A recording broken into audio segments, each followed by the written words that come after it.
1 year later, the 11th Eclipse Games had become the most watched games in modern history.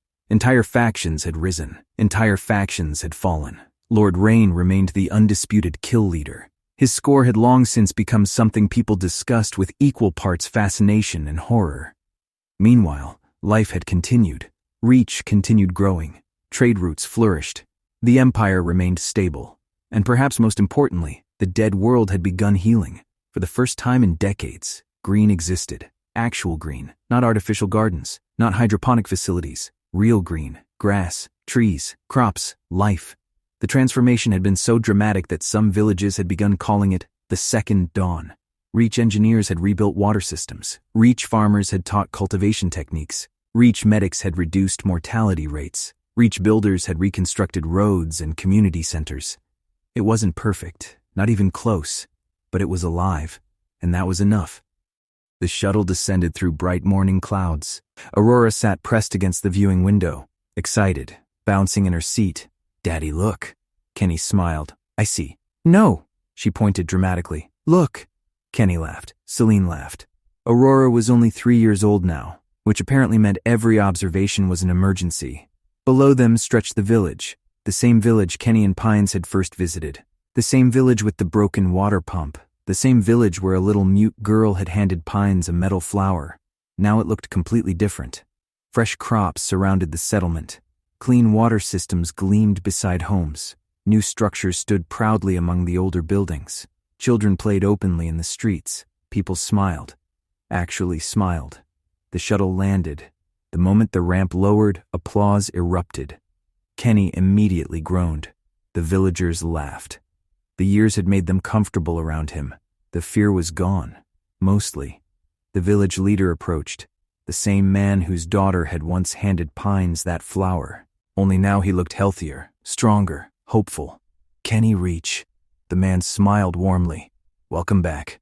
Kenny shook his hand. "Good to see you." The leader looked toward Aurora, and this must be Aurora. Aurora immediately waved. "Hi." The man laughed. Celine smiled. The leader began walking with them through the village, updating them as they moved. His pride became obvious almost immediately. Crop production increased another 20%. He pointed toward a distant hillside. 3 new farming settlements opened there, another direction. The western villages finally have clean water. Another. We've started rebuilding road systems. Another. The southern settlements traded with each other for the first time in 7 years. Kenny genuinely smiled. That one felt important. The leader nodded. People are trusting each other again. That might have been the biggest achievement of all. As they walked deeper into town, people waved. Children ran alongside them. Farmers proudly showed off crops. Everything felt lighter, healthier, alive. Eventually they arrived at the reason for today's visit. The clinic, the first PTSD healing center on the entire planet, built specifically around the dawn fruit leaf treatments. The building stood proudly in the center of town. Simple, beautiful, purposeful. A ribbon stretched across the entrance. Several hundred people had gathered nearby.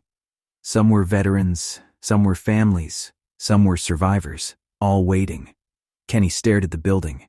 1 year ago, this world barely had functioning water. Now they had a mental health facility.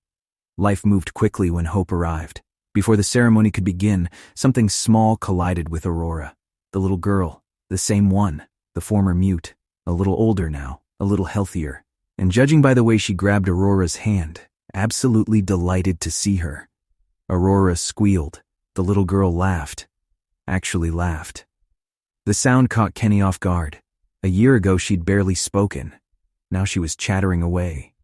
The village leader noticed Kenny looking. A soft smile appeared. "She's different now."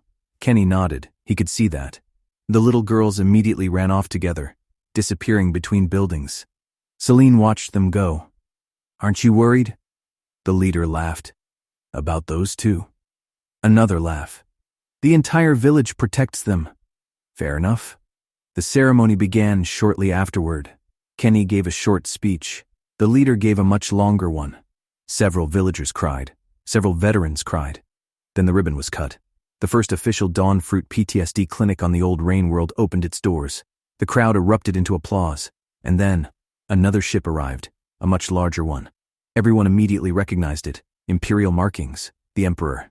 The older ruler stepped down the ramp smiling. The crowd cheered. Many had never seen him in person.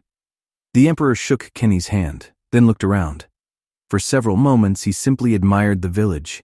Finally he laughed. You know, he gestured broadly. This is the first time I've stepped foot on this world. The leader looked surprised. The Emperor nodded. House Rain won it during the 9th eclipse. I gifted it. And then they promptly stopped inviting me. The crowd laughed. The Emperor shook his head. I must admit.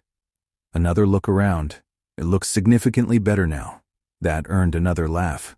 The Emperor stayed for the ceremony, spoke with villagers, met children, complimented farmers, then eventually departed. As important as he was, he never stayed anywhere long. Before leaving, he quietly pulled Kenny aside. You did good here. Kenny smiled. We all did. The Emperor nodded approvingly, then departed. The afternoon passed peacefully, until eventually Kenny found himself sitting privately with the village leader.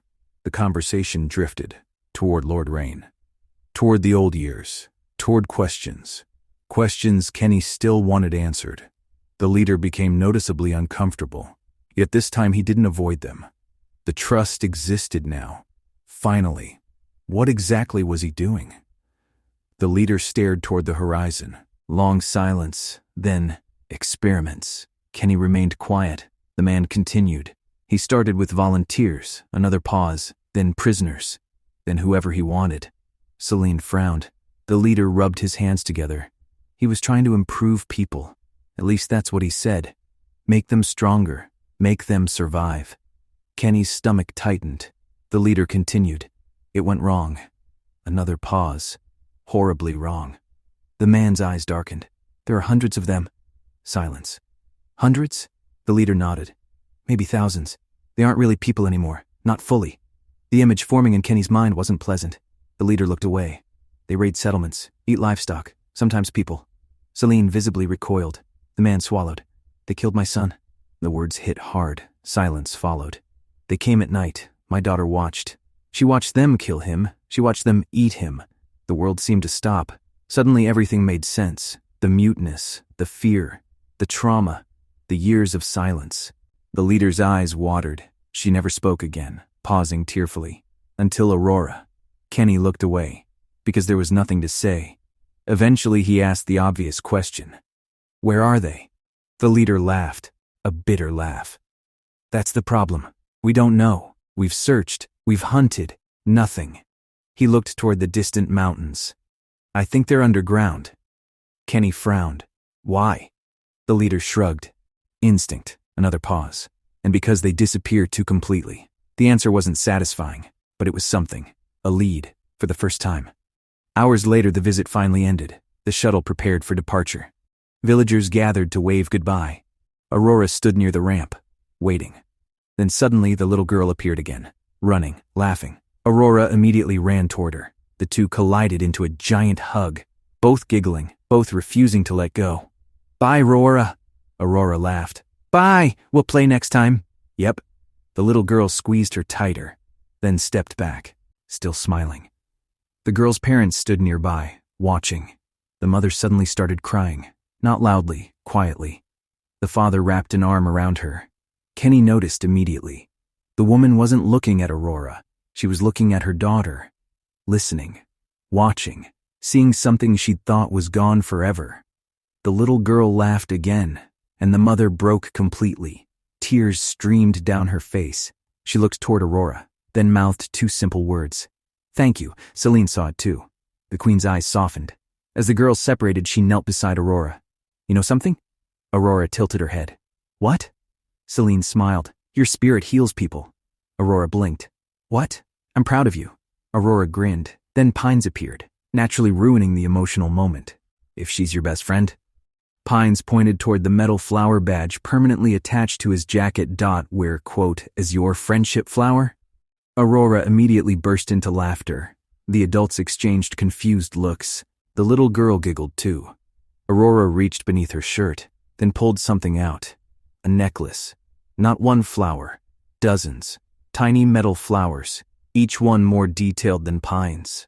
The entire group froze. Pines looked offended. Aurora laughed harder. She only made you one? The village erupted. Even Kenny laughed. Pines pointed dramatically. This is favoritism. Aurora stuck her tongue out. The little girl laughed so hard she nearly fell over. The shuttle engines activated. Final farewells were exchanged. The girls hugged one last time. Then Aurora climbed aboard. As the ship lifted into the sky, she remained pressed against the window, waving furiously. The little girl waved back, still smiling, still talking, still laughing, and far below, her mother continued crying happy tears while watching her daughter shine again beneath the growing green fields of a world that was finally learning how to live.